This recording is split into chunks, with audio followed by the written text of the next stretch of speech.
Hi, good morning, everybody. Good morning. Hope this finds everybody well. I'm in my car and it is a blustery day where I am. So hope everybody is good and safe where you are.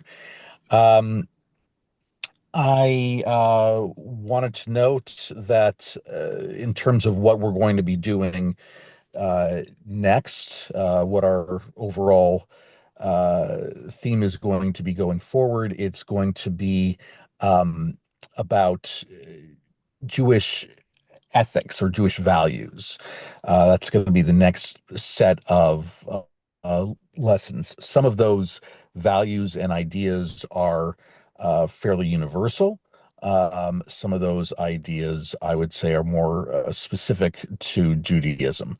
So that will be sort of the next unit that we're doing since we are essentially closing out the special days units today, which I know we've spread out over time.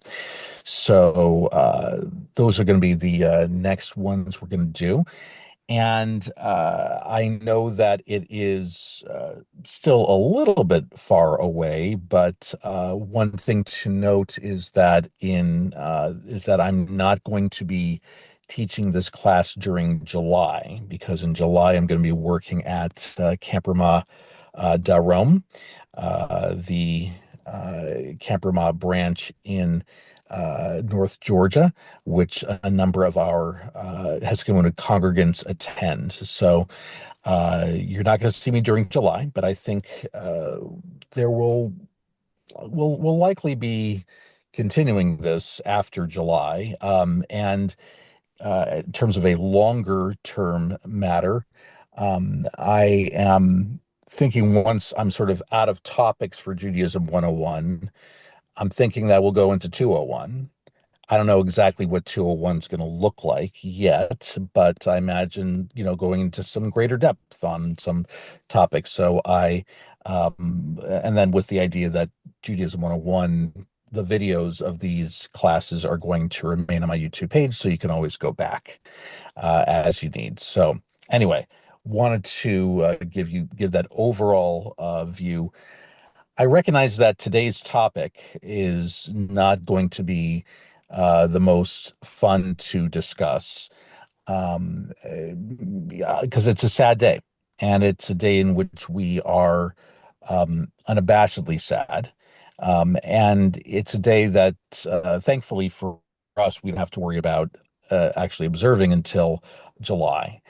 This observance this day refers to Tisha B'Av, which means the ninth day of Av. Tisha is from Tesha, the Hebrew word for nine.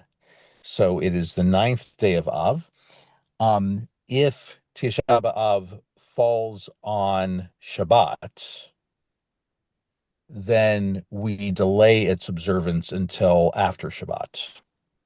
So every once in a while, you're going to see calendars where it says Tisha B'Av, and it's the 10th day of Av, and you're wondering what's going on. So that's why. Um, because it is one of two major fast days. By major, we mean it goes 24 hours. Well, technically more like 25. It goes from sundown to sundown. Um, Yom Kippur, by the way, if Yom Kippur falls on Shabbat, we still observe it. We still observe Yom Kippur. That is the only time we're allowed to do a fast day on Shabbat. But Tisha B'Av, we wait if the ninth day of Av actually falls on a Friday night to a Saturday. So, what is Tisha B'Av? Tisha B'Av, and again, this takes place between, depending on the year, takes place somewhere in between the latter part of July to the middle of August. This year, it's going to be in late July. Um, what is Tisha B'Av? It is the approximate anniversary of, at this point, several major calamities in Jewish history. And these major calamities, the two most prominent ones, are those of the destruction of the first temple and the second temple. They both happened right around this particular date. In centuries that followed, we kind of noted that other calamitous things happened on this particular day. The expulsion of the Jewish population from Spain in 1492 happened on Tisha B'Av.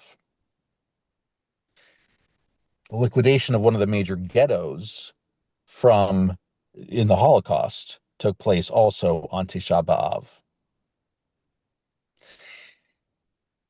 It's almost like with Tisha B'Av, it sort of feels like, we're under a dark cloud during that time. Um, the one time that I was a homeowner, this was when I was in New Jersey. Um, we bought that home from an observant Jewish couple, and the closing date was initially going to be Tisha B'Av. And that couple said, "Can we move it? Because we don't want sort of like the bad, no pun intended, the bad juju, no pun intended, of course. We don't want that sort of bad feeling on, to accompany this transaction." So I thought it was a pretty interesting approach to it all.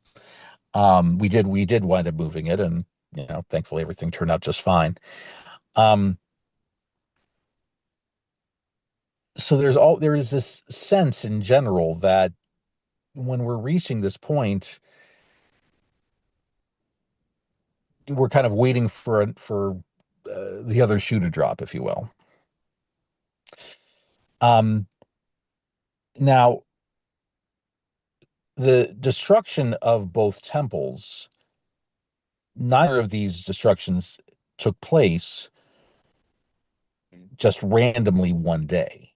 There was buildup to it. There was a weakening in both cases of the those that controlled the temple at the time, and then in the case of the Babylonians for the first temple, and then the Romans for the second temple, there were uh, there were certain things leading up to it.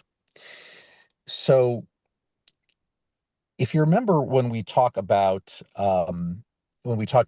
Purim, that the month of Adar, the Hebrew month in which Purim takes place, we're supposed to have kind of extra simcha, extra joy. In other words, the month in which Purim takes place, there's just extra, frivolity is the idea, which then leads up to Purim. With the month of Av, it's the opposite, or at least leading up to Tisha B'Av, it's the opposite. When we are supposed to kind of gear ourselves up for Tisha B'Av. And in fact, there is a custom by many to treat the 3 weeks leading up to Tisha B'Av as a minor period of mourning.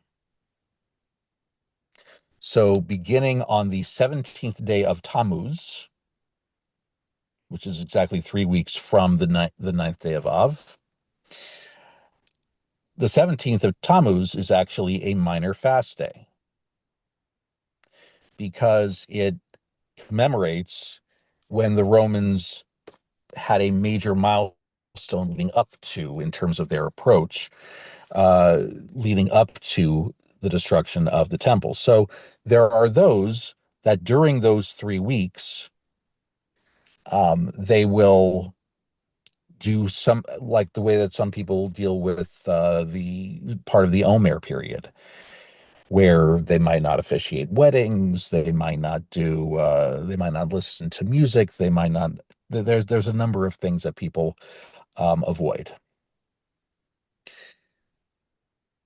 Specifically, the 9 days, the days beginning Rosh Chodesh Av, the beginning of the month of Av, going up to Tisha B'Av, there are those who will avoid certain things like shaving.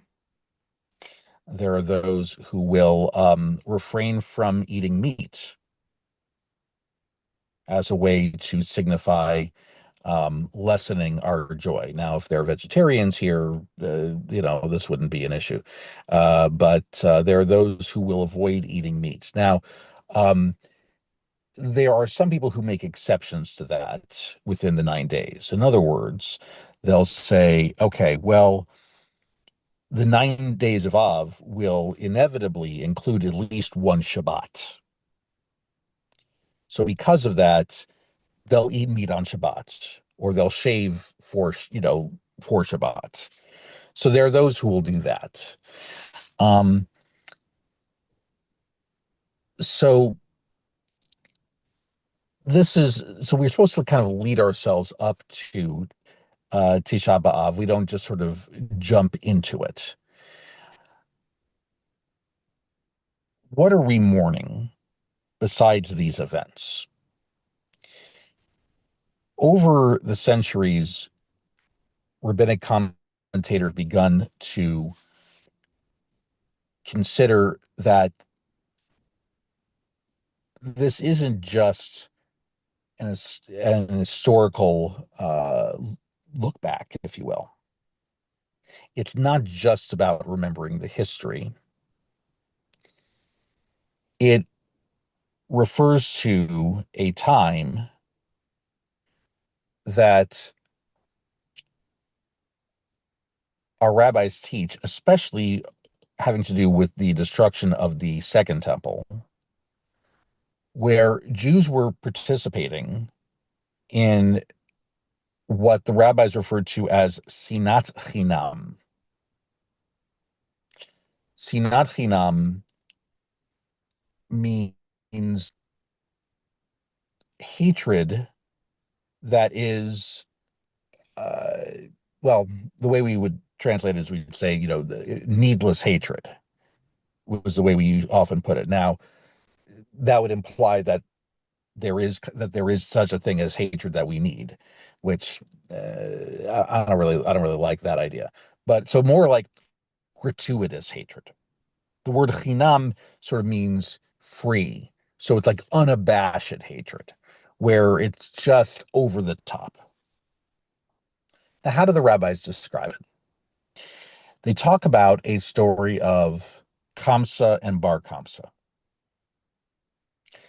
They speak of a noble, a Jewish noble in the Second Temple period in Israel, in which he was planning a party, a big banquet, and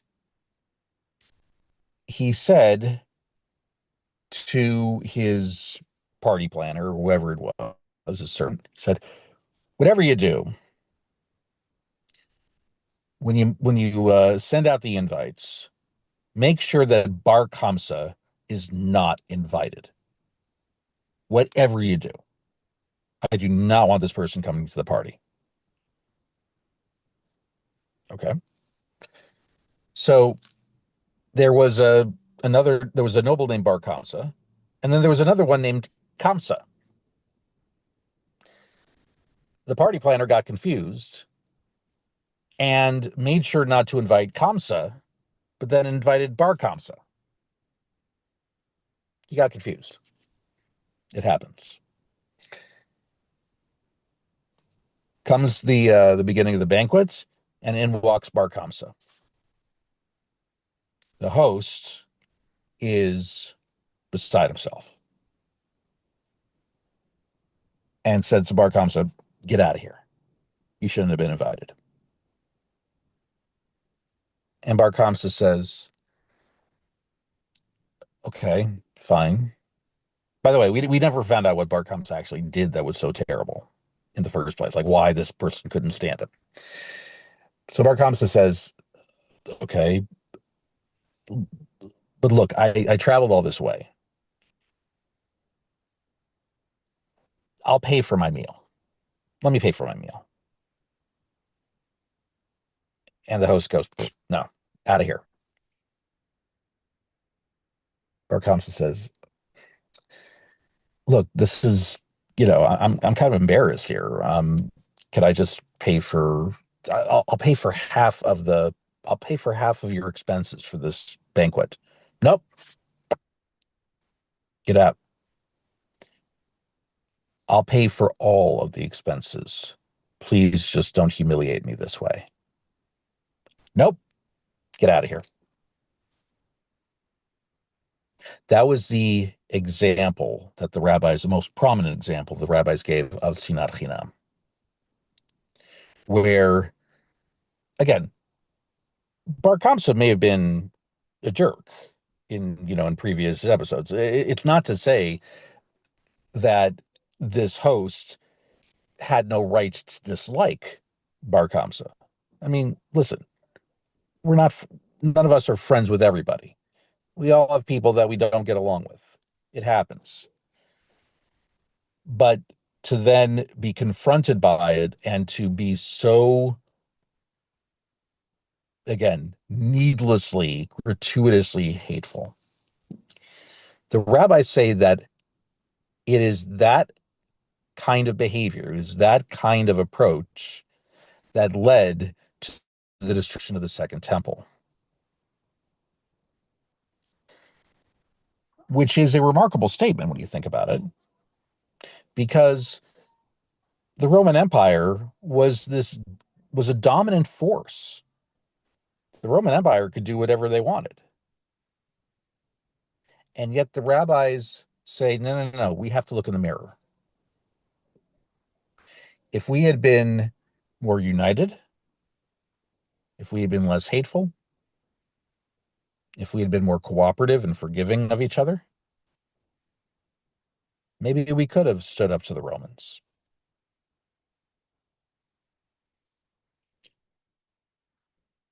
Not sure if that actually would have been the case, but I think it was a tremendous statement of accountability to say, you know what? We can make all the excuses that we want, but we always need to look in the mirror to make sure, are we being the best people we can be? And when we're not, we need to call that out.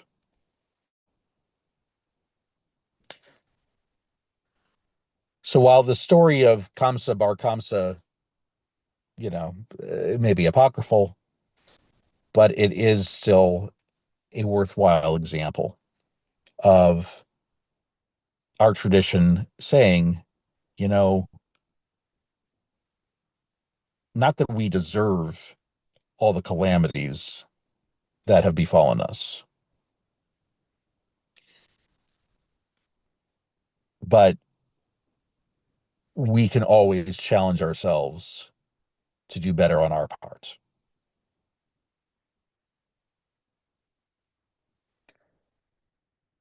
So that's some of the meaning that we put behind Tisha B'Av.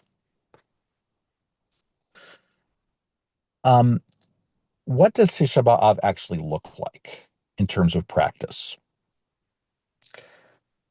So for that, I want for us to refer back to the laws of Shiva, the laws of mourning in general. Because the idea is that on Tisha B'Av, all of us, all Jews, are in a state of mourning. So that has a number of implications in the way that we approach that day.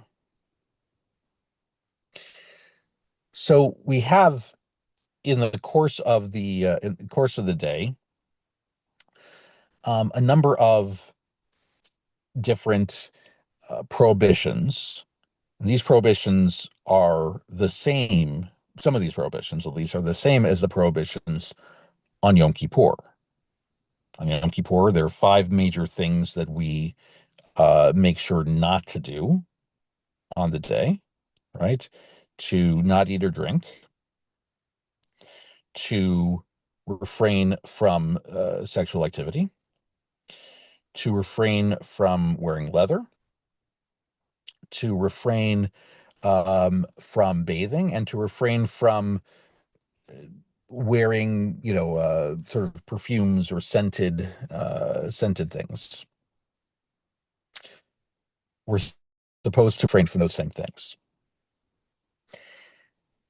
But in addition, there is a feature that I find endlessly fascinating, which is that we are, uh, so if you remember what I said about when you go to a Shiva house, when you go to visit a mourner, that it is not advisable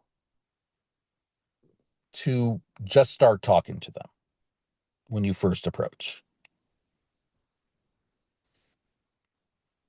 You come up, kind of, give a nod. If it is appropriate to shake a hand or to give a hug, you could do that depending on the family. Um, but you don't just start chatting. You wait for them to say that. Well, you wait for them to start the conversation, and then you can talk.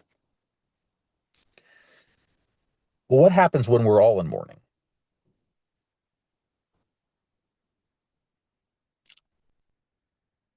The idea is that we're not really supposed to schmooze with each other. What I try to do is to try to say we limit our conversation to what absolutely has to be said, meaning, um, somebody says, "Oh, well, um, uh, oh, or where should I put these books? Put them over here." You can you can do that, right? But the typical, "Hey, how's it going? What's new?" The idea is to avoid that, at least at the beginning of the day. And I'm going to talk about sort of the gradual nature of Tisha B'Av, which is something a little that does make it a little different than Yom Kippur. But at least the beginning of the day, what I normally do, by the way, is when I'm like when I have been a part of leading Tisha B'Av observance at a synagogue, I will usually say some version just before we start of saying, ordinarily, I'm pleased to say hello to you. Tonight after services, just, you know, please arrive home safely, but I'm not going to be schmoozing. Now, again, some people forget that. They'll say, have a good night, Rabbi. I'll just say, thank you. I'm not gonna be, I'm not gonna try to be rude, but the idea is that, like, hey, so what's new and exciting? That we're supposed to avoid that. Um, so uh, that's, I think, I find a really interesting feature. There have been years in which I have been working at Camp Ramah, at a Jewish summer camp during Tisha B'Av, and that's going to be the case with this summer. I will be at Camp Ramah de Rome this summer when that takes place, and it's really fascinating to see it on a camp-wide level. Now, look, are all the kids and all the staff, are they all, being all that strict about it? I can't say that they are going to be. They're so strict about it, but but in general, I mean, there is this sort of hushed tone that exists. Um, and it's really quite awesome in the literal meaning of the word. Like it is sort of a feeling of awe that we have where here we are and we really are just all sad about the same thing. Um,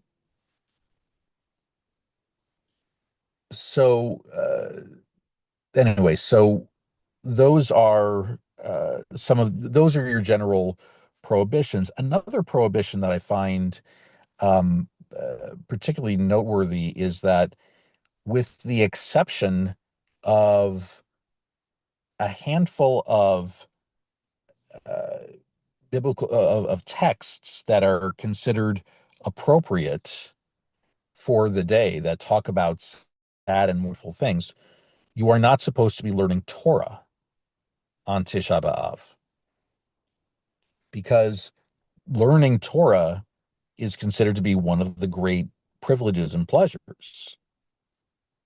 So we're not supposed to be learning Torah. Um, uh, you know, I'd also say that now, what should be noted also is that unlike Yom Kippur, Tisha B'Av is not a major holiday in the sense that we are permitted to do work. One can go to work on Tisha B'Av. Um, but the idea is that, you wouldn't, you would try to avoid, again, pleasurable activities, right? So you wouldn't, let's say, you know, listen to a ball game, right? You could listen to the news. I mean, not much happy going on there, right? I mean, the idea is to sort of like, so you can be in the world, right? I mean, you can do work as you need, but the idea is, again, try to avoid doing sort of, kind of happy, relaxing things that you might ordinarily do. So you're allowed to drive your car where you need to go. Maybe just don't put on the music on the radio, that sort of thing. Um, so when you begin the observance of Tisha B'Av, it begins, um, as we always do, at night.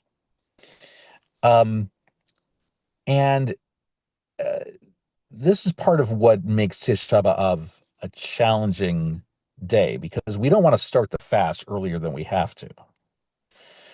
So the fast, like, so you would normally have like a nice, regular dinner leading up to the start of Tisha B'Av. And because it's the summer, it's like it's you know, the heart of the summer.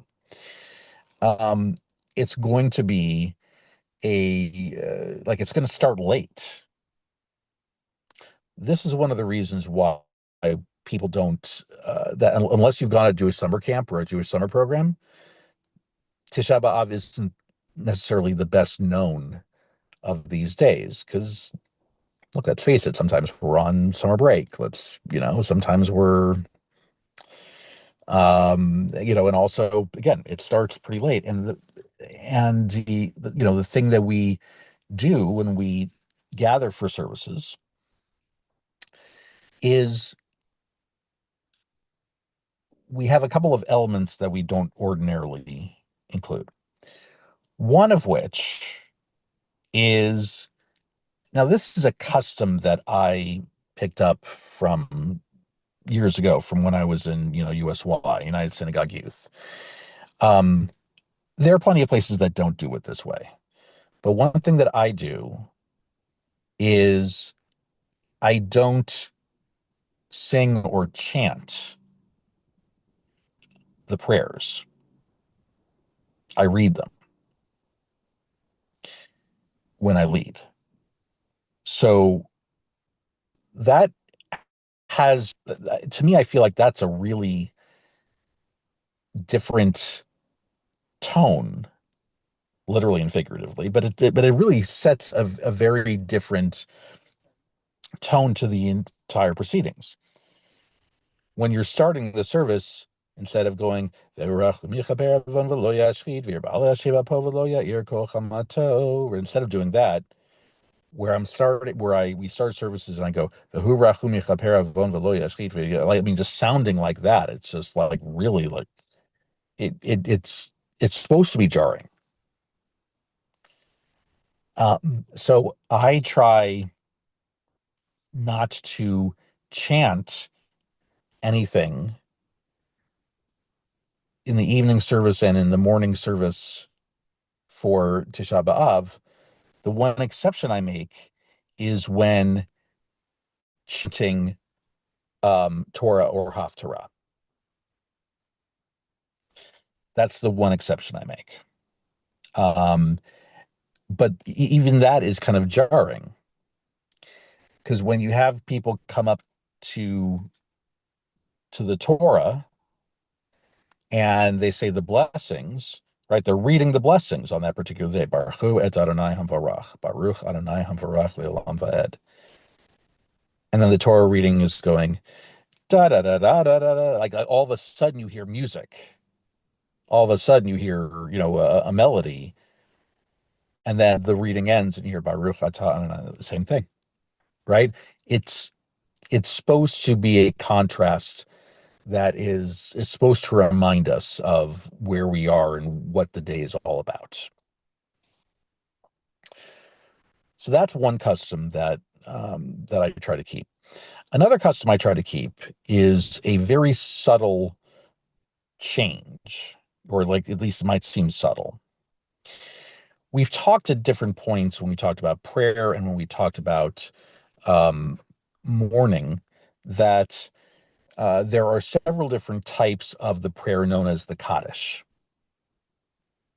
There's the half Kaddish, Chatzi Kaddish. There's the full Kaddish, Kaddish Shalem. There's, and then a couple of others. And then, of course, the mourner's Kaddish. So there's this interesting thing that I tend to do this when I'm in a Shiva house and in a house of mourning. I try to do it this way, and I do it also on Tisha B'Av. So different kinds of Kaddishes have different, lines in it, right? The mourner's Kaddish is the same as the full Kaddish minus one line.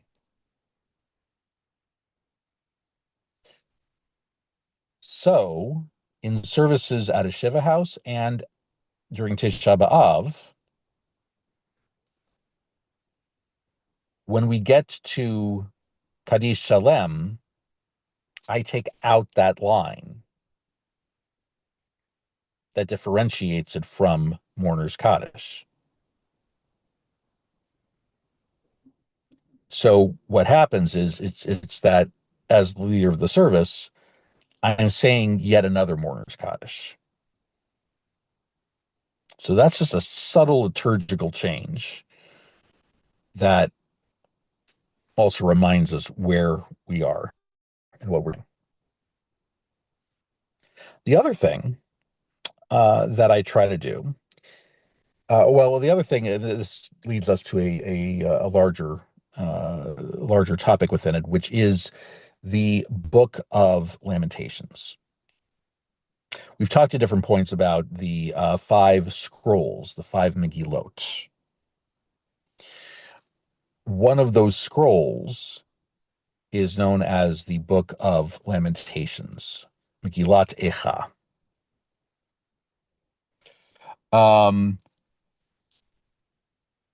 this scroll, this particular book, it's 5 chapters long, and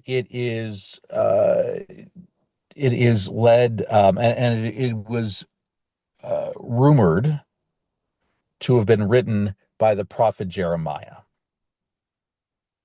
Why specifically him? And while again, every time there's a biblical book that people attribute to a particular character from the Bible, it's pretty dubious. I mean, it probably didn't happen that way. But I would think that of all of the different claims of authorship, the idea that Jeremiah writing the book of Lamentations actually, like, it's pretty logical. It actually makes a bit of sense because one thing we know about the prophet Jeremiah is that he was present and was among those captured and carted away to Babylonia during the time of the destruction of the first temple.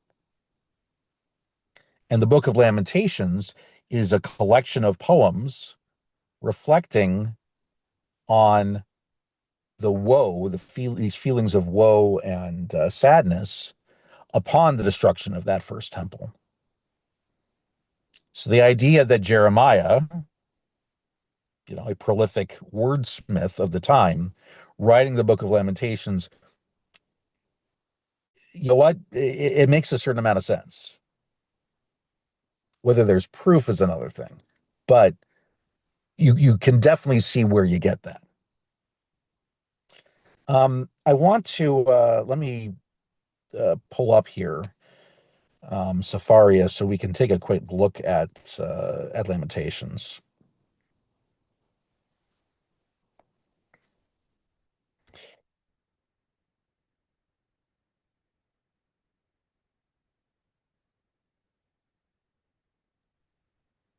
Rabbi, Yeah, at our congregation, this is one of the times where Gilead does a special reading of Lamentations, doesn't she? yeah, And yeah. does she do all five verses or is it just certain ones? Do you know? I don't remember.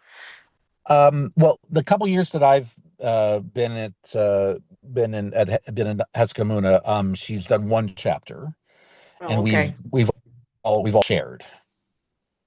Um, And is it typical to rotate the different chapters, or is there a particular reason why we would do one versus another on different years?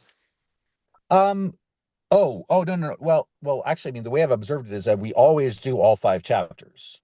It's Oh, just okay. that it's just that we've had different people also read. Oh, gotcha. Okay. Thank Yeah. you. No, no, no, absolutely. So, um, there are five chapters in the Book of Lamentations.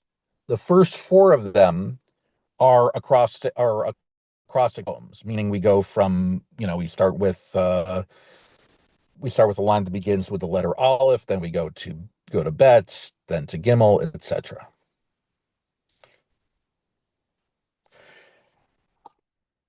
The first time I ever observed Tisha B'Av, I was in high school. I was in Israel with USY, and we one of the things that they wanted to make sure that our group did.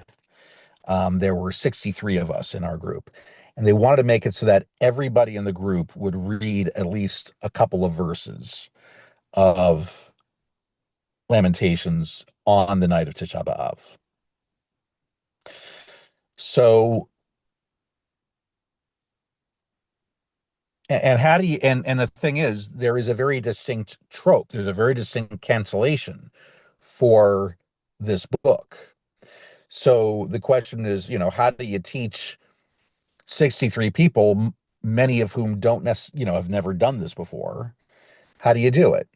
Well, they taught us a relatively oversimplified way of doing it. Now, again, it's oversimplified, meaning there are certain things that, I mean, certain ways where it's not entirely accurate, but they're like, okay, if you just do it this way, then at least you're getting the gist of it. And so for the week leading up to Tisha B'Av, every chance that they got, they had all of us sing this basic tune. And the way you did it is that you would sing the alphabet in English to the following tune. A, B, C, D, E, F, G, H, I, J, K, L, M, N, O, P, Q, R, S, T, U, V, W, X, Y, and Z. That's how they taught it to us. And again, it's an oversimplification of it. But here's how the first verse actually sounds. Eicha yashva vadad, ha'ir rabati haita ke'amana, rabati vagoyim, sarati medinot haita lamas. So it mainly sounds like that. Da da da da da da da da da na na na na na na na na.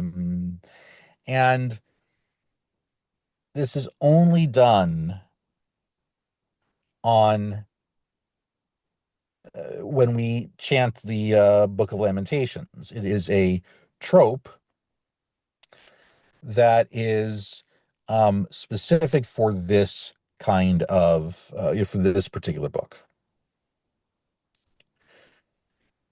And what is actually being said in this? Lonely sits the city, once great with people. She that was great among nations has become like a widow. The princess among states has become a thrall. It is, it reflects the devastation of it all. Now, regarding, sorry, I'll get this back here. There is also another aspect of this where the trope actually changes, and that's for chapter 3, because chapter 3's format's a little bit different, where it's still an acrostic, but what you have are 3 short verses for every letter. So there are 3 verses for the letter Aleph, there are 3 verses for the letter Bet, etc. So the way I was taught to do this was a little different, but also mournful. Ani agevera ani beshevet evrato oti nahag vayola choshech v'lo or ach biyashuv yafoch yado kol hayom. So it's sort of a variation of that. So chapter 3 is done in that special tune. And then there's something that happens near the end. Chapter 5, and we're going to get to what this overall idea means. Chapter 5, the format breaks. Chapter 5 ceases from being an acrostic poem, and it is still sad, don't get me wrong, but right at the end, well, the second to last verse, Hashivenu Adonai lecha v'nashuva chadesh yameinu kekedem. Take us back, O Eternal One, to yourself, and let us come back, renew our days as of old. That's the second to last verse. In practice, though, after we've read the last actual verse of this book, which says, "For truly you have rejected us, bitterly raged against us," we double back to that second to last verse and sing it again.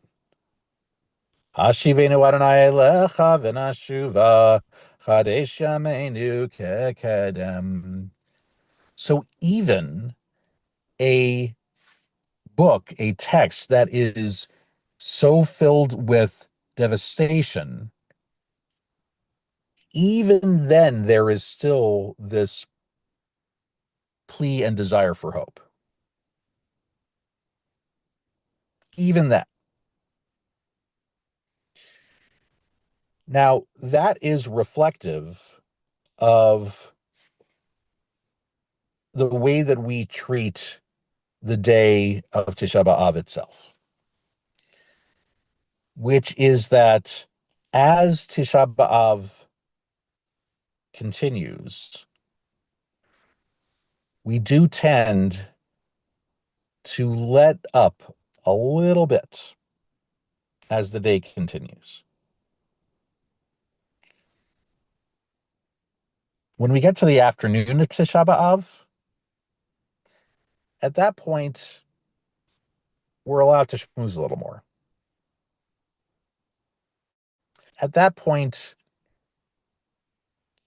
maybe we don't like the feeling isn't quite as severe. And there are some people that when they finish Tisha B'Av or when they're nearing the end, what are we talking about? We're talking about the modern state of Israel.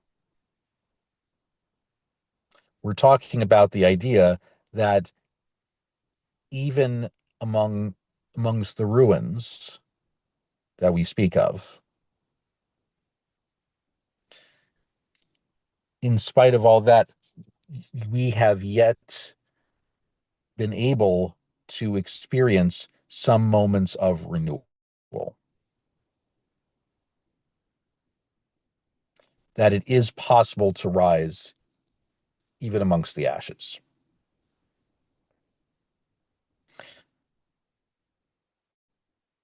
So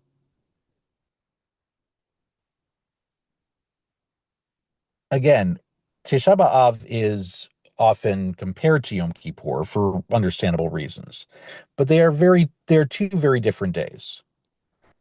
I actually find Tisha B'Av way more challenging than Yom Kippur because, as I've said numerous times, Yom Kippur is not meant to be a sad day. It's meant to be a serious day, but it's not meant to be a sad day. Are there moments of sadness of Yom Kippur? Sure. But that's not supposed to be the overall tone. The overall tone of Yom Kippur is supposed to be God, bring us closer to you. That's the overall tone. Obviously, we are supposed to call into account our mistakes, ask forgiveness, but yet there is this overall feeling of like we are getting closer to holiness. Tisha B'Av, unfortunately, feels like, wow, God, you feel kind of far away.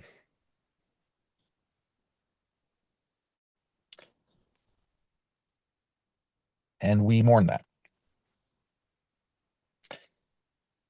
And yet, at the end of the day, even then, we allow ourselves some moments of hope and some moments of redemption.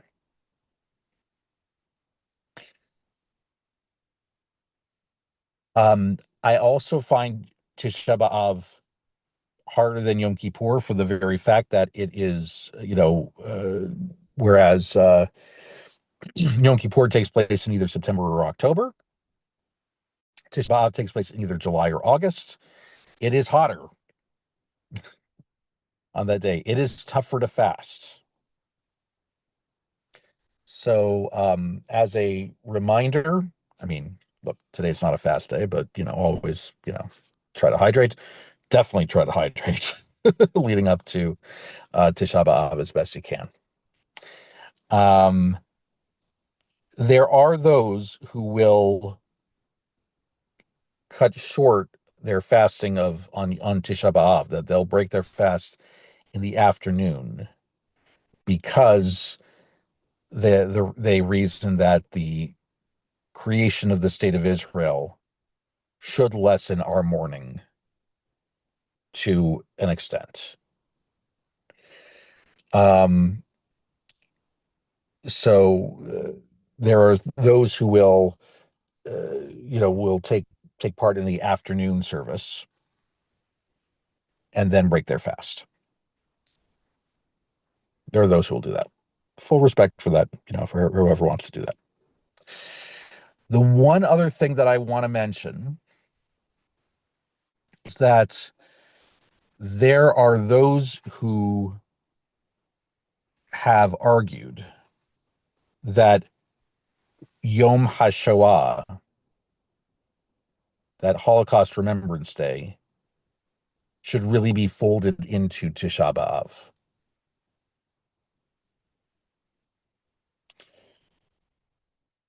That if we're going to acknowledge Jewish calamities, I mean, obviously, the Holocaust is in a class by of its own.